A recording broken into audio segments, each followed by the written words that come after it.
Welcome to the special Saturday VES programs robotics. या robotics मध्ये आपलं आजचं आहे मित्रांनो, विद्यार्थी मित्रांनो, चौथं लेक्चर. कितवं लेक्चर आहे? चौथा. या फोर्थ लेक्चर मध्ये आपण काय शिकलो आज? इलेक्ट्रिकल सर्किट मध्ये स्विच कसं अप्लाय करायचं. मी सर्व जणांना स्विच जे काही आहेत त्या ब्रिज बोर्ड वरती लावायला सांगितलेले आहेत. लावलेत का सर्वांनी? आता सर्व जणांचे सर्किट बिलकुल रेडी आहेत. मग आता मी काउंटिंग करतो 1 2 3. सर्व जणांनी सोबत काय करायचे आहे ते सर्किट स्विच ऑन करायचे आहे. मी सुद्धा माझं करणार. चालेल? 1 2 3 स्टार्ट.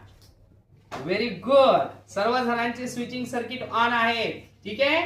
तर हे होता आजचा आमचा रोबोटिक्सचा एक्सपेरिमेंट. Okay, done.